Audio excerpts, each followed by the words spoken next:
but if you think that it's too much overlap and we just report, repeating what we've gone through, then just let me know, okay? All right, so when we talk about complex retinal detachments, what are we actually referring to? Let me just take my point option. Okay, right, so we are actually referring to cases where we know are probably going to have a poor outcome, cases that may need repeat surgeries, or cases that may need multiple surgeries and may yet end up with poor visual function, right? Okay, so these would normally include things like rheumatogenic retinal detachments with PVR, okay, giant retinal tears. Macular retinal detachments were not classically on this list of complex retinal detachments, but they are complex, and it's increasingly becoming more recognized as being a complex retinal detachment for repair. Diabetic traction retinal detachments, okay, and there are also other more specific types of retinal detachments, like those that are associated with choroidal detachments, hypotony, trauma, the young eyes. Okay, so for today, we really only have time to cover the rheumatogenic detachments with PVR, giant tears, and the macular holes, okay? All right, so let's just talk about this guy. So if this guy walked into your clinic, 52 years old, blurred vision, left eye for several months, okay, vision, hand movement, intraoperative pressure 6 millimeters of mercury. So what actually runs through your minds? What do you think are the difficult decisions that you might need to make? Anybody?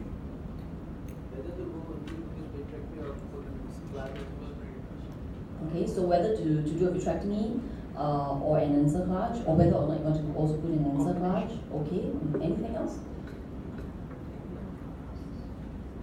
Anything else that you might anticipate would be an obstacle? The patient has a huge, as you described, it has a huge choroidal detachment as well. Did you say like that, right? No choroidal detachment in this case, but yes, The IOP is too low, so probably might be some peripheral choroidal detachments. Yeah. So what are you worried about in this case? So he's worried that the IOP is low. Yes, cannula insertion. Okay. So technically, it might be difficult to do, right? Anything else that you might need to consider? Media is too hazy. Is it because of the cataract or because of the vitreous? The vitreous. So the vitreous is hazy, right? What about, yes? Yeah, so whether or not you're going to do a combined vitrectomy with a buckle, right, or a pure vitrectomy. Would you do a buckle in this case? Also, you need to, yeah, okay. What else? What about your subretinal fibrosis strain we have to remove? Yes, okay, so subretinal fibrosis is also something that you need to consider. Do you need to remove them, and how are you going to remove them? Okay, what else? What are the anticipated difficulties in this case? We are planning to put an oil if we don't drain the choroid completely, they will end up in post-operative. Okay, so vitreous substitutes, right? Vitreous substitutes, another thing. Right, so basically, we are concerned because our decisions, okay, would actually influence your success rate, right? So for a case like this, right, the success rate has been quoted to be between 30%, okay, to about 80%. So whether or not you make the right decision would really place you at either the 30% mark or the 80% mark. Yeah. So what are the decisions that we need to make? Okay, so these are the basic or the essential decisions that we need to be making. So you mentioned very correctly, are we going to do a primary vitrectomy? Okay, or are we going to do a primary buckle? Right? Not specifically for that case, but in general, yeah, for complex retinal detachment. In fact, does sterile buckling have a place in complex detachments, right? And if you're going to be doing a vitrectomy, are we going to be putting in a buckle as well? Right? So someone mentioned from the back as well. Intraoperatively, there are a lot of decisions to make. Okay, are you going to decompartmentalize the eye? Yeah. Are you going to use a retinectomy? Are you going to use your anti-PVR cocktail? Are you going to do ion peeling if you are dealing with macular retinal detachment? Yeah. Your choice of vitreous substitute, are you going to be using gas? Are you going to be using oil? Okay. Or are you going to use heavy liquid as medium-term tamponade? Yeah. And even the gauge of vitrectomy, your nurse is going to ask you, are you going to use 20 gauge, 25 gauge, 27 gauge? What are you going to be using? Okay. So all these are decisions that you're going to have to make. Okay, so let's talk about vitrectomy versus sterile buckling. Right? Okay, so when we talk about vitrectomy versus scleral buckling, right, there's a classic list of conditions where you say, okay, I'm going to look at a primary vitrectomy, for example. Okay, so PVR is one of them, giant retinal tear is another one, right? Your diabetic traction retinal detachments, for sure. Okay? Your macular retinal detachment, your trauma, your endophthalmitis, okay, all these would normally be dealt with vitrectomy. Okay? But what about buckle? Okay, is it reasonable to consider buckle in certain grades of PVR, for example? Yes, I think so. But we'll look at the evidence later. Okay, so PVR grade A, right? They do quite well with scleral buckling as a primary procedure. What about grade B then? Then we start to sort of get a little bit more unsure, right? And then there's grade B and there's grade B, right? Okay, so different types of grade B as well. Yeah. And then what about your macular? Well, we talked about vitrectomy, but we also talked about macular buckling as well, right? Okay. So let's talk about all that. Let's start with PVR. Okay, so we know what PVR is. Okay, so we're not going to cover too much about PVR. It is basically the healing process of the body gone completely wild, completely out of control. So you get excessive Vitreo-Retinal membrane proliferation. Okay, and obviously it's a complication of erect mitogenous retinal detachments. Okay, it's in fact the leading cause of failure of retinal detachment repair. Now, just so that we are all on the same page, right? We are no longer so much using the 1983 classification. So A, B, C, and D. D has been thrown out. Okay, although I personally like D.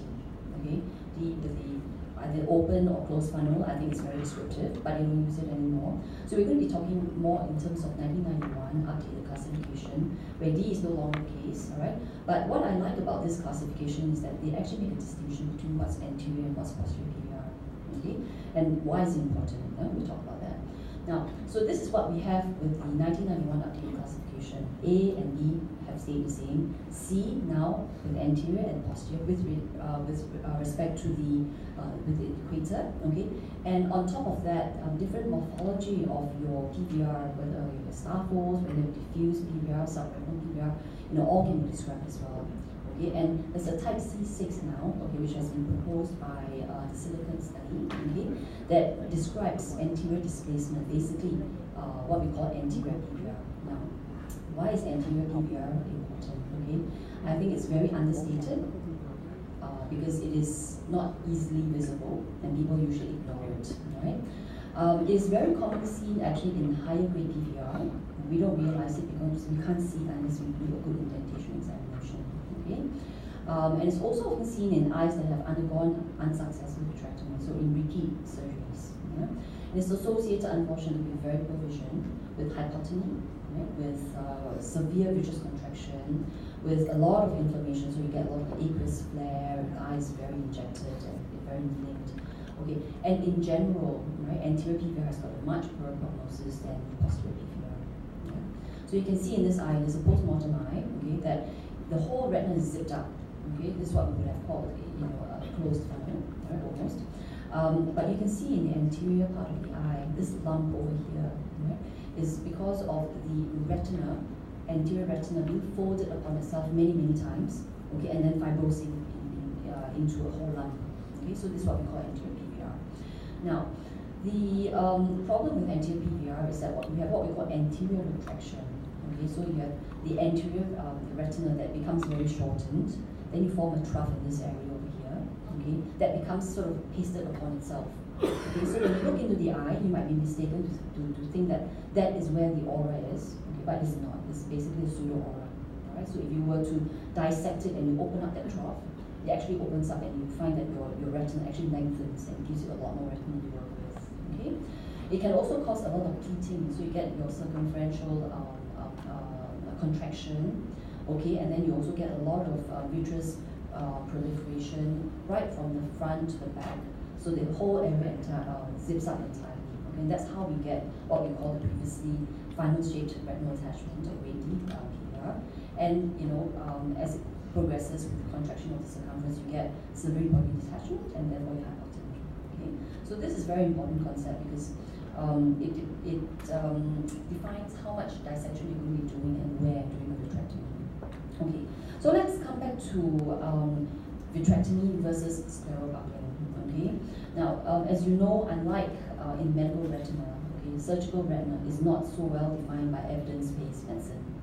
We don't have a lot of clinical trials. We don't have a lot of level 1 evidence, okay, in randomized controlled trials to say, look, this procedure is superior to the other procedure. Okay, what we have is a lot of anecdotal reports. We have a lot of case series and a lot of experiential passing down of knowledge and information. Okay, so what I like about this study, which is the European Vitreo-Retinal Society Retinal Detachment Study, is that it makes an attempt, okay, to pull data together so that we have the benefit of numbers. Okay, so in this study, they actually looked at 176 surgeons, okay, from 48 countries, okay, on all 5 continents, right, and it involved about 7,700 retinal attachments. Okay, so while it's not the typical level 1 evidence that we are always looking for, okay, it is much stronger than a lot of the evidence that's already out there. Okay, so it included a lot of complex retinal attachments like grade B PVR, your grade C PVR, your retinal your giant retinal tears, your macular holes, for example.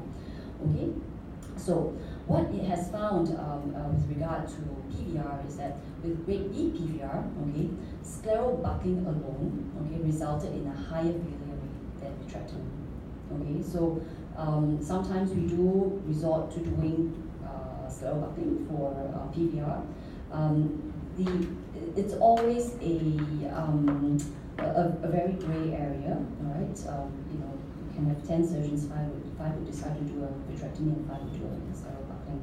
Okay, but in this study they found that in general, okay, once you get to grade B PVR, once you get rolled edges of your retinal tears, right, you get a significant vitreous haze, then vitrectomy is probably the way to go.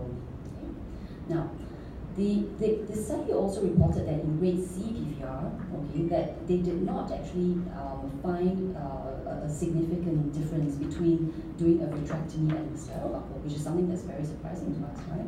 Okay, but remember, this is a retrospective study. This is a data collection study. Okay, so we don't have a lot of information. We don't know whether or not the cases that had buckles done were actually less challenging cases, and that's probably the case. Okay, so very few people would actually do vitrectomy for a severe PVR grade C as a primary procedure, unless there are very good reasons. Okay.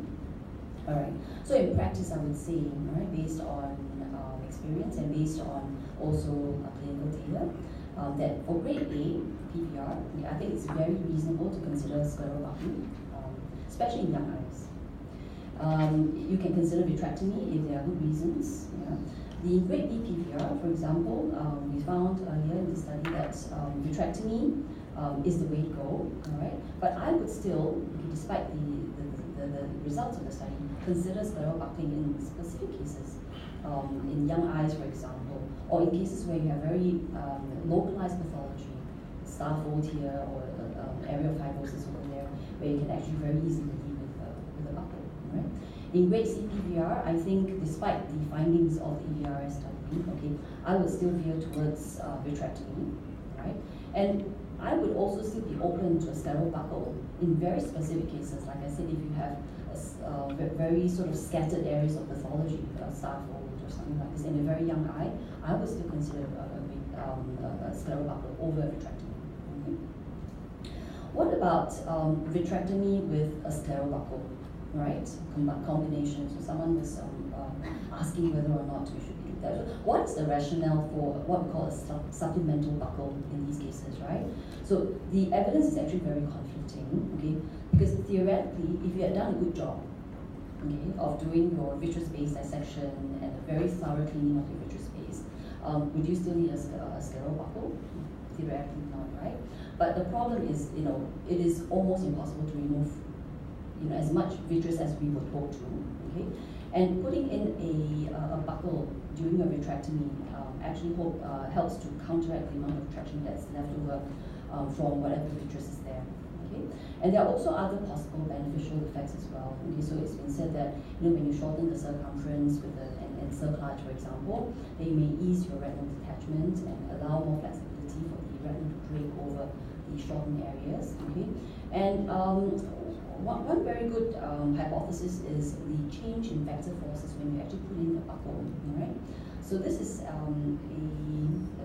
diagram from the textbook, okay, of Vitreo-Retinal surgery techniques, in which you can see that in a concave area, shape, like we have in our globe, okay, if you were to have epiretinal membranes or any kind of traction membranes on the surface of the retina, the contraction force would result in a force that actually forces the retina inwards towards the center of the vitreous cavity. All right? But once you put in a buckle or an indent, what you do is you convert this concave shape to a convex shape over here, all right, where the contraction of any epiretinal membranes actually results in a force that forces the retina against the buckle as opposed to away from it. So it's not just there to relieve the traction, but it's also there to increase the amount of attachment force. Okay? Now, so when we go back to the EVRS study, all right, what they saw in grade C PVR, unfortunately, is that actually when you put in a supplemental buckle, it did not reduce the failure rate. Okay, and in fact, if you look at the numbers, it seemed like when you added the buckle in a vitrectomy, it actually increased the failure rate by about almost 3 times. Okay, so the question now is, again, being retrospective data, being pooled data, right, being recollection data, whether or not these supplemental buckles were actually put in for more severe cases. Okay, and that's why the failure rate is also higher. Right? So the jury is out still. What about the other intraoperative decisions? Okay, so what are the other things that we may come up against? Decompartmentalization. Okay, so would you remove a natural lens? Would you remove a clear lens? Would you remove an intraocular lens? Okay, for me, I think the answer is quite clear. If it's obscuring the view of my PVR dissection, especially if it comes to anterior vitreous dissection. We talked about anterior PVR earlier, how important it is to relieve all the traction and undo the folds in the anterior vitreous. Then for me, the lens, whether it's a natural lens, whether it's an intraocular lens, is secondary. Okay. It also has been suggested that once you remove the lens, it allows a lot of growth factors and the PVR-genic factors to actually come out towards the front of the eye and drain out towards the trabecular muscle, and that could also theoretically help with your PVR as well. Okay.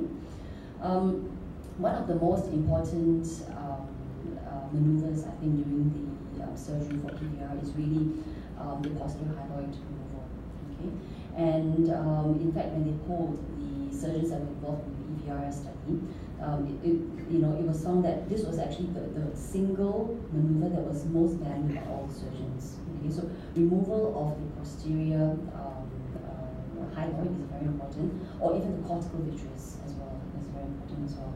And the study showed that in doing a clean and complete removal of posterior hyaloid, the rate of failure, okay, meaning that patients ending up with inoperable eyes at the end of the study, is much lower than if you were to leave a lot of vitreous behind.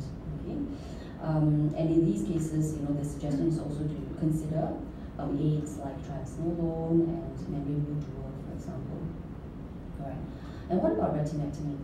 Okay, who in the audience is for retinectomies? It's very controversial, right? So, who thinks that retinectomies are normal? Not normal, but yes, sometimes you have to do with the retina. Yeah. Okay. So there are proponents and there are opponents. Okay, there are some who are entirely against it. So if you did a retinectomy, it is like you've not done a good job with trimming of your anterior vitreous, unfortunately. Okay. For me, I think if it has to be done, if you can't release your anterior PVR, then do a retinectomy. Okay. And when you do a retinectomy, do a generous retinectomy. Okay. Don't do a sort of retinectomy that's just at the edge of where your PVR membranes are.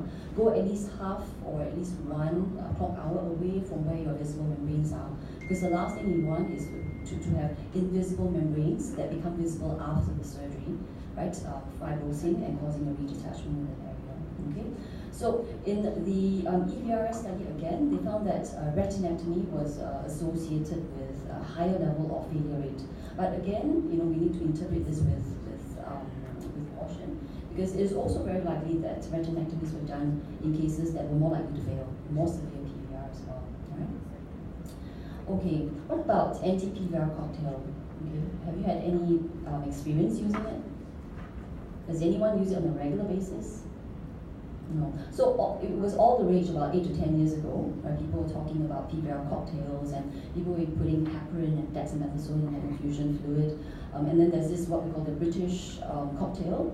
I think David Charters and Morpheus published a few papers on how they use 5-fluorouracil and low molecular weight heparin in the infusion fluid. Unfortunately, it showed that in established PVR, this cocktail didn't really work very well. Okay, and I think very few people use it nowadays. The other consideration is whether or not at the end of the surgery, are you going to be giving the patient steroids? Okay, and steroids can be put into the eye via the intravitreal route. Can also be oral, right? And of course, it can be topical as well. Now. There is some evidence that if you were to inject triamcinolone at the end of your surgery, okay, that PVR may be less aggressive than if you were not to do that. Okay, but this is still unsubstantiated. Okay, but I do that on a regular basis. So I do put a 0.05 ml of triamcinolone into eyes with grade C PVR. What about oral steroids? Do you do that on a regular basis? No. People are shaking their heads. Okay. So some people to give oral steroids at the end of surgery as well. So the recommendation by these people are that you should give 1 milligram per kilogram for about 2 weeks after the surgery, with omeprazole cover or some sort of antacid cover. And they do believe that it does help to some extent. Okay. Again, unsubstantiated. Okay, but it's worked well with their hands. Helps in what? The PVR. Yeah. Okay. The vitreous substitute we're going to talk about later, whether or not we're going to be considering gas, oil, or other kinds of alternative substitutes as well. Okay. What about giant retinal tear? What do you think? So when we talked about PVR earlier, most people veer towards vitrectomy, right? What about a buckle for a giant retinal tear? Would anybody consider that? Done once. Yes. So he's done once, okay. And why? And how do you select? It was a completely non-displaced posterior flap. Yes. It was just hanging over there. Yes. I've Yes. done once. It was a success. Yes. Good. Yeah. Okay. So it can be done. Okay. So you have to be very selective. So he was saying that he did it in an eye where the flap is not very badly displaced. So it's giant retinal tear, but not quite yet in full detachment, right? So there'll be a bit of scrolling along the tear, but it's not fully detached. Yes, so that can be done, right? So when you look at the evidence again from the EVRS study, okay, obviously they found that with giant retinal tear, okay, the risk of failure in terms of retinal redetachment, in terms of more PVR formation is higher. So that's logical, right? The size of the break, right, is a major factor in failure, right? So when they looked at small versus a large break, they found that in large breaks, right, the risk of inoperability at the end of the study period went up by almost 3 times. Okay, so the size of the break is a very large sort of parameter to consider, talking about failure or success.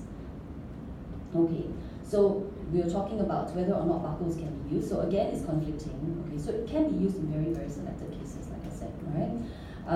The general recommendation, however, in a giant retinal tear with a full detachment is usually vitrectomy. Okay, so some has reported that if you did a vitrectomy and then you put in an encircling band or some sort of a buckle, that the success rate for reattachment is higher.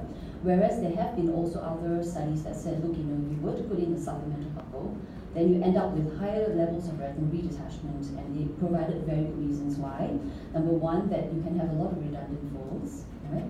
Number two, that you can have a lot of fish mouthing as well. So your retinal tears, because it's such a large area, there's a lot of scrolling, that all these areas can actually start to gape, and it's called fish mouthing. And you're going to get retinal detachments starting from there, okay? And also the other thing is posterior retinal slippage as well, if you have a buckle that's very high. Now, so this EVR study actually looked at buckle alone versus a vitrectomy with or without a steroid buckle, and they found that yes, indeed, that the buckles alone actually did not do as well as the vitrectomy. Okay, so I think that is quite clear, right? That most people would favor vitrectomy over a buckle for a a true giant retinal tear with a retinal detachment. Okay. Now, when you put in a supplemental buckle in the setting of a vitrectomy, okay, the PVR has also suggested that the rate of failure was actually also higher, right? So the recommendation by the study is also that you do a vitrectomy, but you don't really need to put in a buckle, right?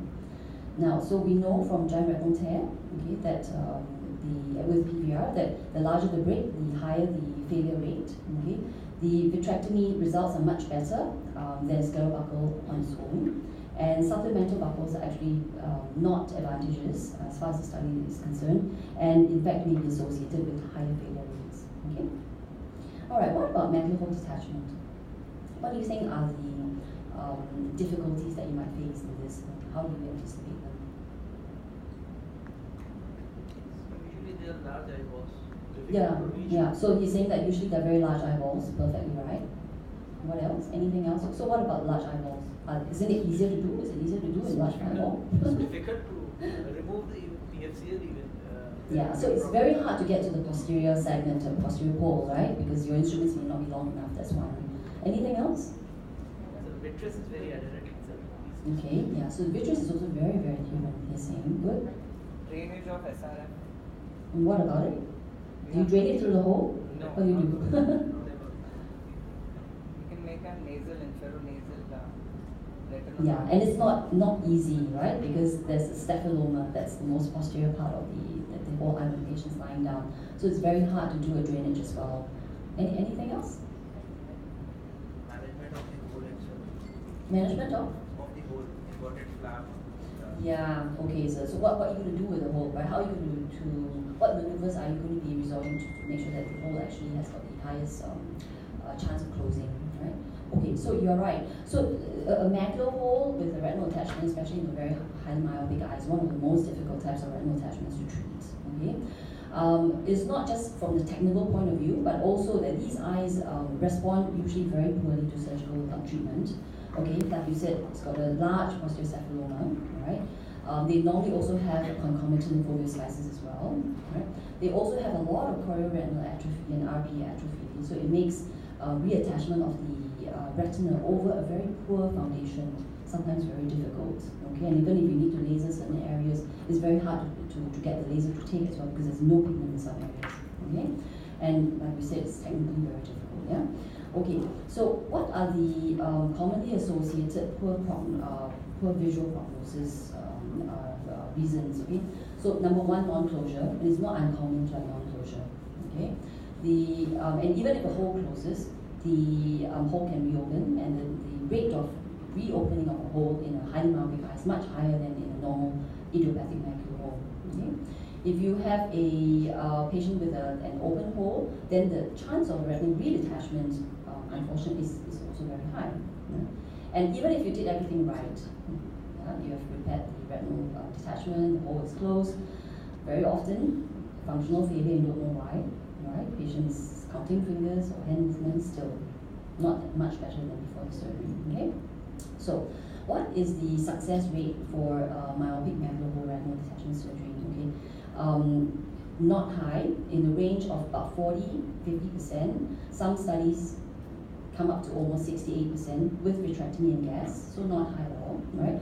With silicone oil, it's been said to be slightly higher. With heavy silicone oil, okay, it's said to be slightly higher than just with oil alone. We're going to discuss that later as well. Now, if all else fails, okay, what do? If you have a patient with recurrent macular hole, retinal attachment, you've done it once, you've done it twice, what happens? Prefer doing laser even on the margins sometimes. Yeah, okay, so you may have to end up lasering the margins of the hole, okay, and so a study has actually done that.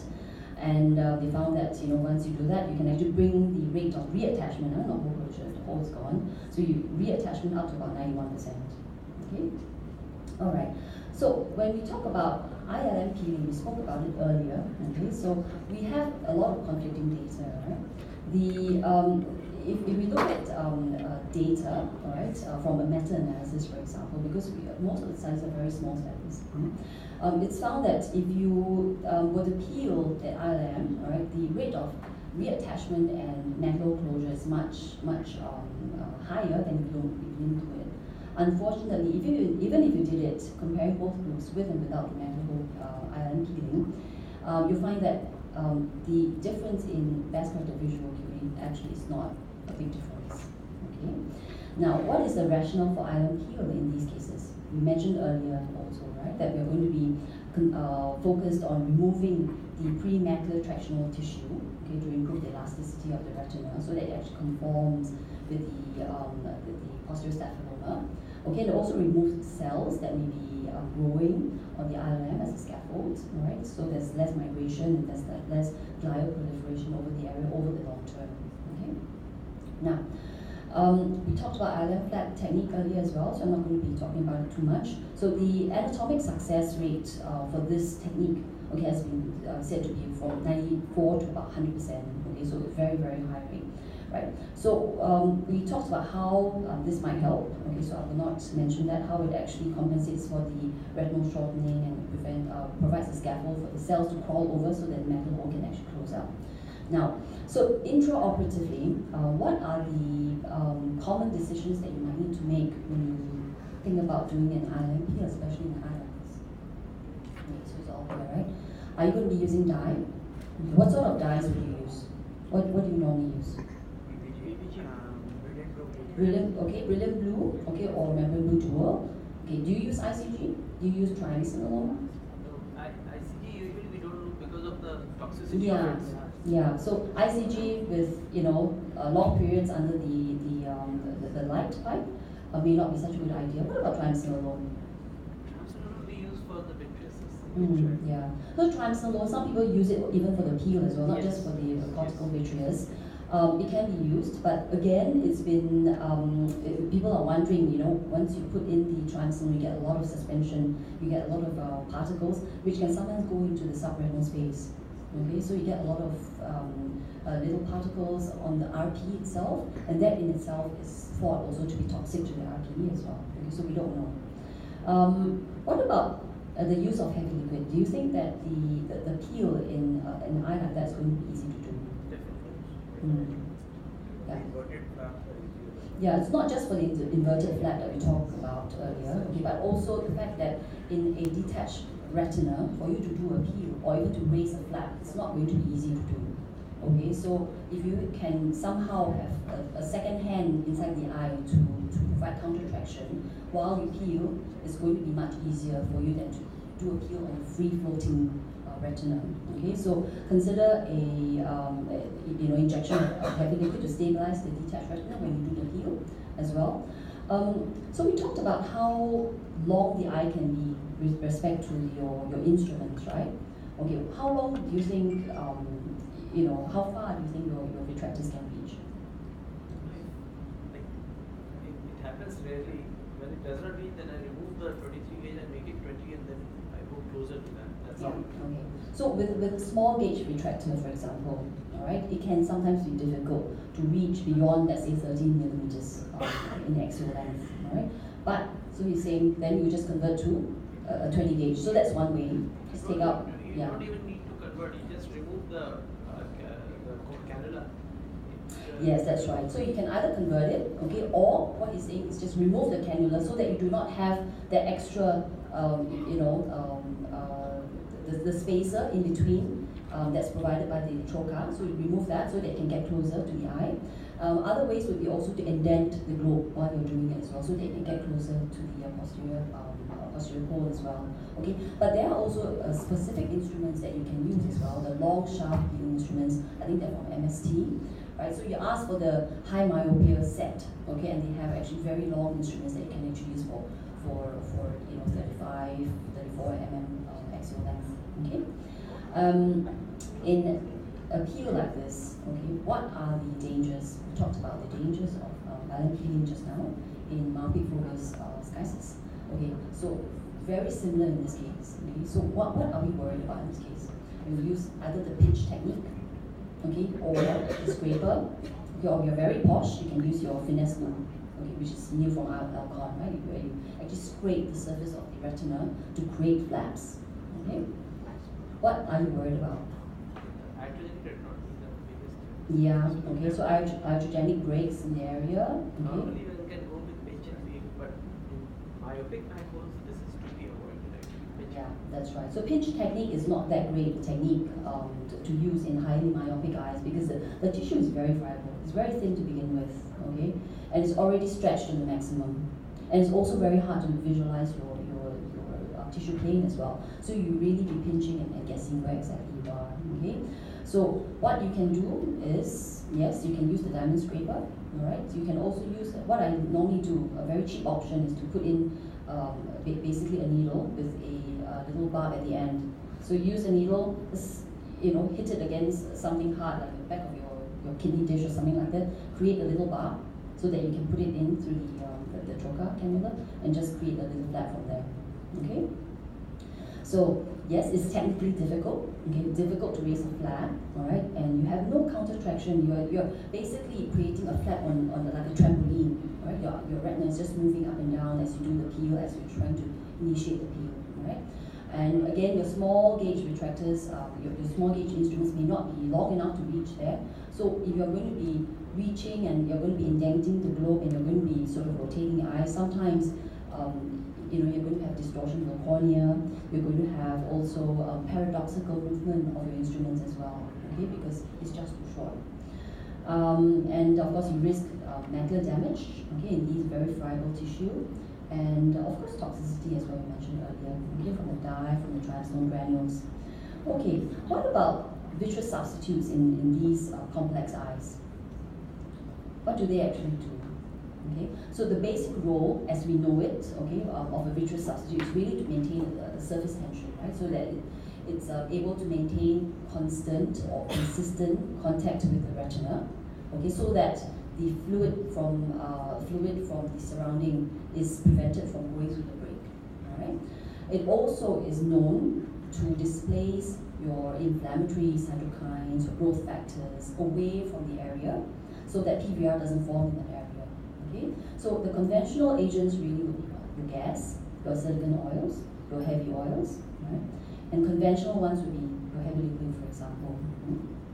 Okay. So again, let's go back to the EVRS study. So they looked at PVR grade B, PVR grade C, okay, and found that surprisingly, okay, for both grades of PVR, that both gas and silicone oils seem to have similar rates of failure. Okay. So for grade B PVR, yes, people do use gas, not infrequently, right? But for grade C PVR, I'm not sure how many people actually use gas. Yeah.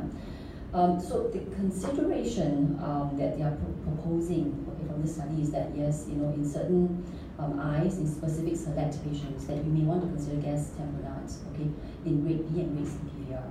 Right? So be very careful with using that though. Okay. What about in giant retinal tears? Okay. Who uses gas in giant retinal tears? Always oil? Yeah. So again, they have found gas and oil to give very similar failure rates. All right. So again, the recommendation from the study is that yes, you can consider using gas tamponade in select group of patients as well. Okay. And gas actually works reasonably well if you're quite sure that the patient is going to be able to posture well. If you use a long-acting gas, okay, so you C3MA, for example, and if you have a superior giant retinal tear, it can actually work quite well. Okay. What about myopic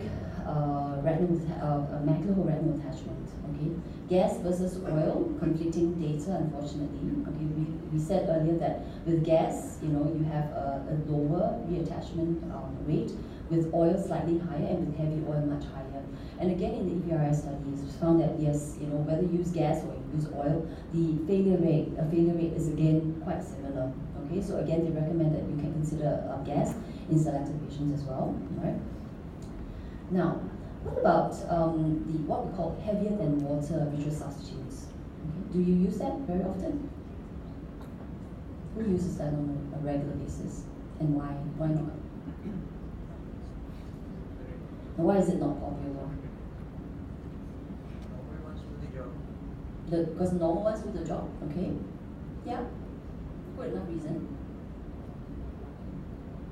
Okay, so we know that when we talk about PVR, okay, in a standard PVR case, okay, most of the pathology is found in the inferior retina, okay, and the reason, is that the cells and the growth factors actually settle at the bottom, right, where the inferior retina is, and if you already have gas or oil in the eye, okay, the buoyancy of the gas or oil actually displaces the gas or oil upwards, so that the inferior retina, like in this case over here, you can see that there's actually always a sliver of fluid at the bottom along the inferior retina. There's no way that you get 100% fill, no matter what you do. Okay, if you underfill the eye, okay, badly, you only get 80 to 70% oil or gas, then you're going to have a lot of fluid in the bottom of the retina, okay, where you're going to get a lot of PVR-genic elements over there. Okay, and if your patient is not able to posture well, then that's going to make matters even worse. Okay, and because of this, the heavier than oil agent, okay, has been proposed because it apparently is able to displace the fluid away from the inferior retina, and with the fluid being displaced, you also get a lot of the PVR-genic elements being displaced away from the inferior retina as well. Okay. And in the macular hole, to use a standard silicone oil, okay, has been described as not so effective compared to, say, a heavy silicone oil. And this is actually an OCT that was done by this group from Hawaii, Kokame. And you can see over here that in an upright position, in a patient with with standard silicone oil in the eye, the silicone oil actually does not actually go into the vulvar depression. Okay, so if you were to try to treat a macular hole, for example, what you want to do is actually the meniscus of the silicone oil forming a scaffold for the glial cells to actually proliferate over and actually to plug the area. If it's not doing the job, the group thinks that it may not be as useful as, say, using heavy silicone oil, for example. Okay, so this is what a heavy silicone oil should actually do, either on the inferior retina in case of PVR, or if you have a macular hole, you will basically have to posture the patient supine. Okay, so this is the disadvantage of heavy silicone oil, I feel. Okay, I don't use it so much, right? Not just because the standard silicone oils actually work well enough.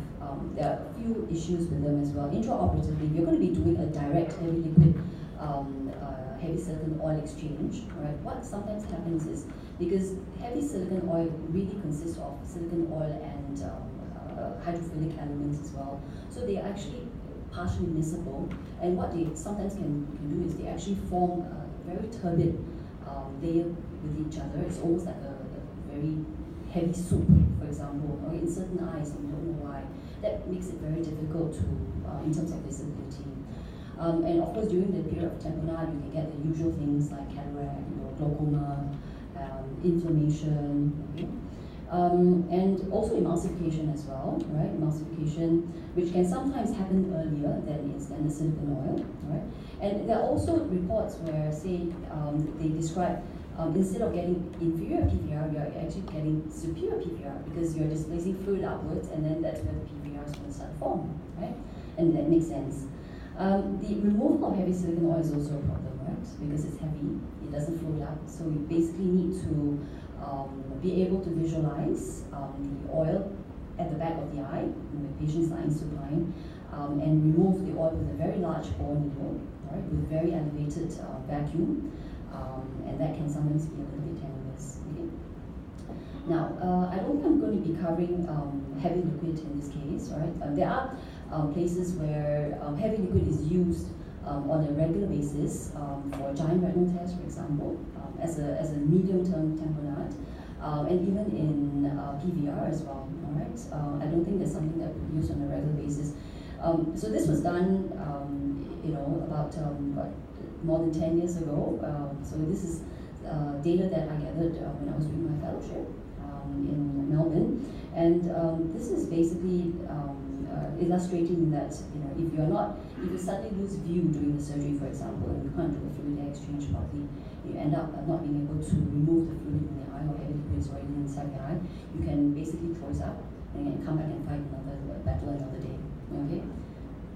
So I won't talk too much about it because we hardly ever do that now.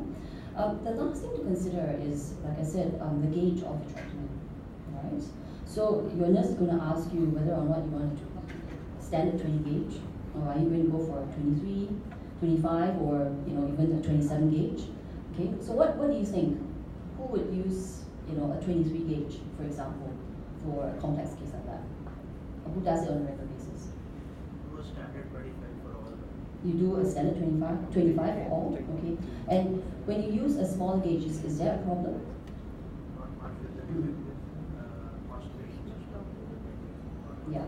So you're absolutely right. Okay, so we're moving more and more towards small gauge vitrectors, right, and small gauge vitrectomy, even in complex cases. So I would say that for the 23 gauge vitrectomy system, it can do most cases, if not all cases nowadays. Right? We hardly ever have to open a 20 gauge vitrector nowadays, right?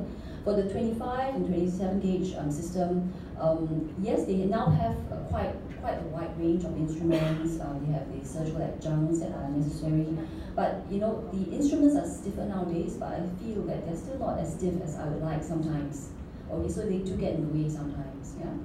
Okay, and so what are the advantages of using small gauge, right? So there are people who said, look, I am probably going to put in a bubble anyway, so I'm going to have to cut into the conch. Right? So why do I bother whether it's 20 gauge, 23, 25, or 27? So there are advantages, right? So yes, it's transconjunctival, it's self-sealing, although with silicone oil I like to actually place sutures. Yeah? It is less traumatic in general, right? Faster recovery. So these are the usual advantages that we see with small gauge vitrectomy. I think one of the biggest advantages of small gauge vitrectomy as opposed to 20 gauge vitrectomy is the fact that they are valved nowadays. Okay, so the valve entry has made it much easier to deal with the turbulence within the eye, vitreous cavity, when you do a fluid exchange or when you remove instruments, right? So less turbulence means less incidence of subretinal heavy liquid getting in. Yeah? And also, if you're doing a buckle during the procedure as well, you don't have to worry about dislodging plugs, lost plugs, and things like that when you rotate the eye to put in the buckle. Okay, so that I think is one of the biggest advantages. The cutter port is also better now; they're closer to the tip. We all know that. Okay, so for diabetics, I think that's a big advantage. For PVR, I think also it has a significant advantage as well because you can get into the small little nooks and crannies, can get into the membranes and do a much better dissection than you used to be able to with 20 gauge, yeah, and of course improve the fluidics as well. Okay, so the theory is that when you have such a small gauge system, okay, the flow is reduced to some extent, but cut rate is actually gone up, right? So that theoretically reduces the amount of how the vitreous is traveling, okay, the speed at which vitreous is traveling and how far it's traveled within the cutter before it gets cut. So theoretically, that also helps with the amount of traction that we're actually exerting on the retina during the vitrectomy itself. Okay. What are these advantages though? So we talked about how yes they are stiffer nowadays, but they are not completely like your 20 gauge. Okay, they're not. And how are they made stiffer? Does anyone know? Is it by the change in the material? Yes, to some extent. But how is the main way that they've actually made it stiffer? They've actually made it shorter. Okay. Yes, they have an extra sleeve. That's right. And also the overall instruments are also shorter as well. Okay, because you can't have a very long instrument that's too flexible at the end, right? So because it's shorter, is probably not very suitable for very highly myopic eyes. Okay, so for the 25 gauge vitrectomy, I think comfortably speaking, you probably can get up to 30 millimeters, right, in terms of axial length. Yeah, and of course, even though they're meant to be sutureless, you are also looking at leakage from sclerotomies because you're going to be dealing with very highly myopic eyes. right? With very low scleral rigidity. And sometimes if you're going to be doing in repeat eyes, you're going to have a lot of scarring from conjunctiva. With scleras, loss of rigidity as well. So you're going to have leakage as well. So you end up having to throw sutures in. Okay. One last thing about the disadvantage of the small gauge retractor is the trocar blade entry. I think you mentioned it earlier, right? One of you mentioned it. How if you have a lot of, not just a massive detachment, not just a bullous detachment, but if you have, say, a lot of anterior PVR, for example, right? The entry of your trocar blade, right, can actually cause retinal injury in these eyes as well. Right? So these are all the decisions, these are actually basic decisions that you need to make in terms of repairing your complex retinal detachments. Okay, so if there are there any questions? Or anyone wants to bring up any special techniques that they have found to be very effective? Do you have any experience with coloboma RD? Coloboma. Anyone has done coloboma eyes? With detachment, I presume, right? Yeah.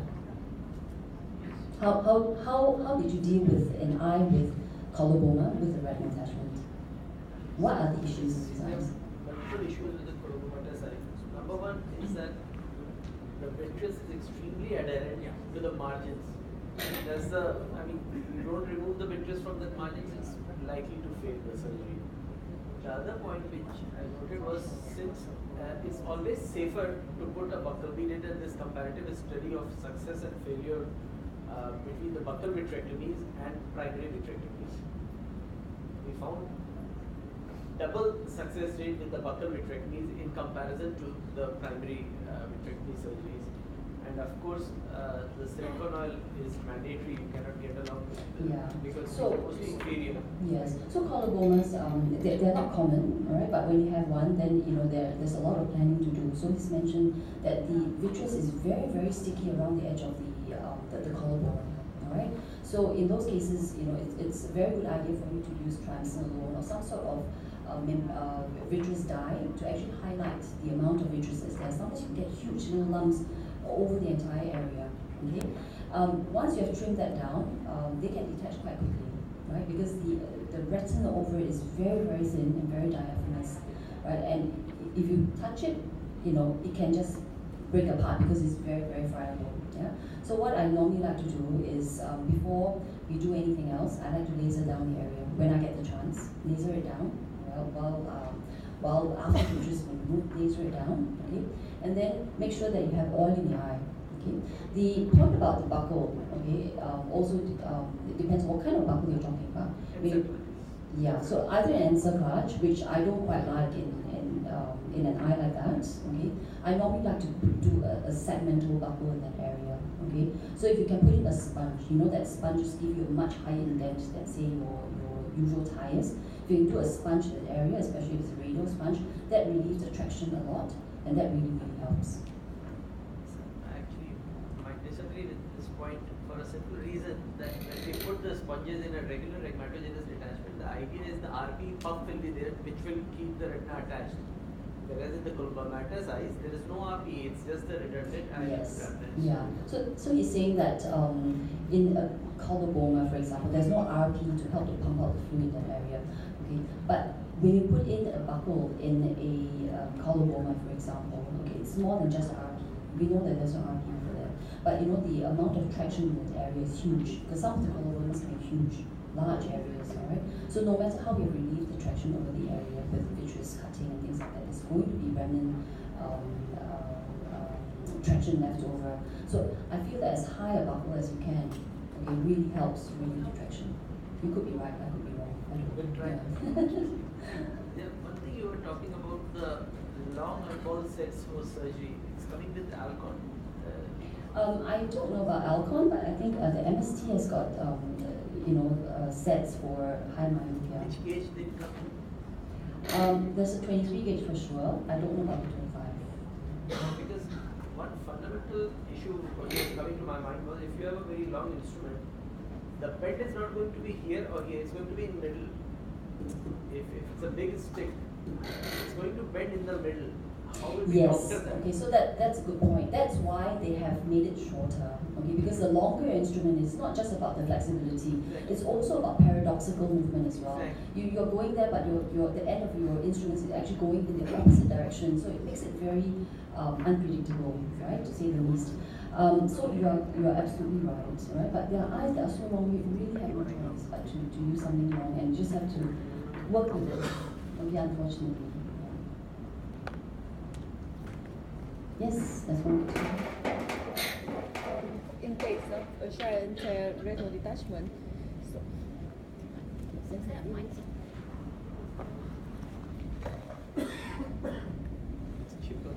She got it.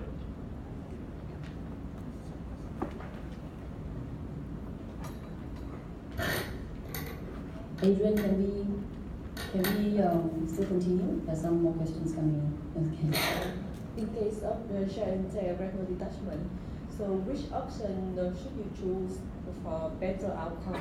Option one, we use What kind of detachment? giant retinal Giant detachment. detachment, yes. We do vitrectomy with heavy liquid, and at the end of the surgery, we do the eye silicone eye exchange and leave silicone eye. Patient have to face down for 1 week. And option two, we leave heavy liquid for 2 weeks. Patient have to have their supine posture, and then we have another procedure with gas exchange. Yeah. So you're talking about heavy liquid or heavy silicone oil? Heavy liquid, right? Yeah. Yeah. Okay, so that is the other way I didn't actually want to present that because I wasn't sure how many people actually use it, or how many people actually agree with it. There are a lot of opponents of this technique of leaving heavy liquid inside the eye as a medium-term temporary art. Okay. This actually started in Melbourne, Australia, where they started in giant retinal tears, okay, and found that it actually worked quite well. Okay, and then they moved on to PPR in this case, and found that it worked, just as well as standard silicone oil or heavy silicone oil. Okay, what I don't like about this technique is this. Okay, yes, we get the usual cataracts. Okay, we are also more likely to get intraocular pressure rises as well. Maybe not so much with the giant retinal tears, but with the PVRs, if you do this, somehow we get high pressures much more often than you would expect with, say, your heavy oils and things like that. And I think that has to do with the inflammation. I find that there's a lot of inflammation, after you leave heavy with silicone, heavy liquid in the eye. Okay. The inflammation can be in front of the eye, so the eye is extremely injected. Okay. Patient is very, very uncomfortable. And it's also in the posterior segment as well. What we're seeing is we see a lot of patients with a huge area of extensive deposits of very fluffy white precipitates on the surface of the retina, especially in the PVR eyes. Okay? And the heavy liquid also tends to come out into the anterior segment when you have the decompartmentalized eye. You get a lot of keratopathy and things like that. So I don't, I've used it for a few years and I was trained on it. I've moved away from it, especially for PVR. The other thing I don't like about it is that we need to remove the heavy liquid 2 to 3 weeks after that, right? And after you've removed it, you need to decide, okay, so you're back to square one. Are you going to put in gas? Are you going to put in oil? Okay, and then, so for me, I would rather just, bite the bullet and just, either put in gas or oil and then be done with it, or instead of having to stage the procedure and go back in 2 to 3 weeks, after the initial surgery, where you would expect the PVR genesis is just about to start, and then additional surgery during that time, does it affect the severity of the PVR that may actually come about? Yeah. So that's my opinion. Okay, but certainly there are a lot of people who have used it for giant retinal tears and done very well.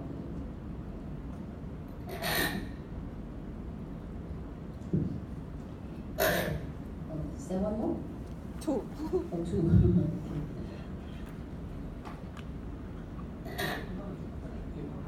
Yeah.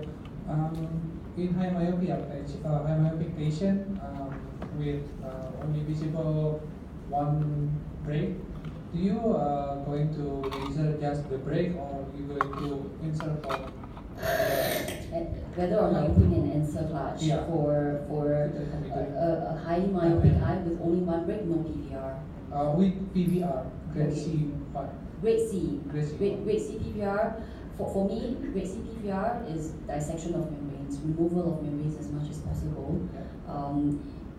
If we can't remove it, I will put in a buckle. Alright. If I see certain areas that are very stiff, right, and I can't make out membranes in that area, right, maybe not in grade C PVR, but in grade E PVR, it's actually quite common to have already membranes forming in that area, but it's not actually visible to the naked eye. And if you were to leave that alone, eventually they become membranes. Okay, so in those cases, I do put in a buckle. I hardly ever put in encerclage nowadays. I actually put in a inferior buckle, so in inferior 277 tire, for example, just the inferior 180 degrees, just to support the inferior retina. Do I do a laser? Because some people actually do a laser all round, do a 360 laser, but I don't do that. I just laser whatever I feel is either lattice degeneration, I do laser, tears, I do laser, but normal retina, I don't do laser. Thank you. Do you use this Orocort at the site of retinectomy? Say that again? Do you use this Orocort or Transcenlon at the site of retinectomy? At the site of retinectomy, what do you mean? Use it during the surgery or after the just, surgery? after the surgery for prevention of future PVR? Yes, I do. For PVR grade C, I do. The only problem is that I find that when you do an injection of triamcinolone, which is a suspension, into an eye that has either gas or oil, the amount of fluid that's left behind, the sliver of fluid that's left behind over there, probably becomes very concentrated. Okay, so what I've seen is I have seen patients with almost like vein occlusion or blood hemorrhages in that area, but I still do that anyway because it's worked well for me. Okay, so I'm not sure whether or not, if I were not to have done it, whether or not the retina would still have stayed attached. How much do you I inject a 0.05. Sometimes just 1 or 2 drops, right? Because the 0.05 can look like a lot in an eye with silicone oil as well. There's one last question over there. In some traumatic cases, if they are aphasia and with an iris defect, but also they're grade C DDR, and will you put the intraocular lens or do some other retaining suture to prevent the oil to flow? No, I generally don't. So yes, there are people who are concerned about the oil coming to the front. If the patient postures, I haven't got many problems with that. What some people do is actually they put sutures right over the front where the iris is. That can help to keep the oil away. But no, I've not actually done specific maneuvers to prevent oil from coming to the front. Yeah, but that's certainly something that we consider definitely.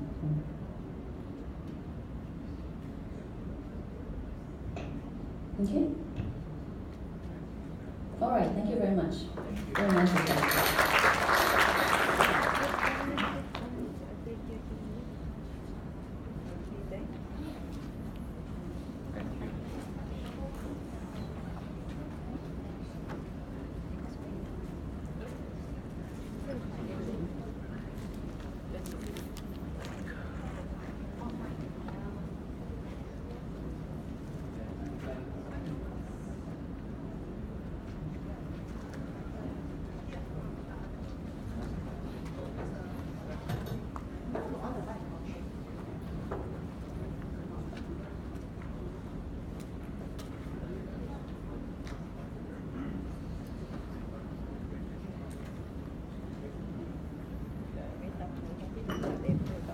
Okay, we've come to the end of the program. Anyone wants to stay on for another week? We are now going to have glaucoma, followed by cataract. Anyway, thank you very much for coming.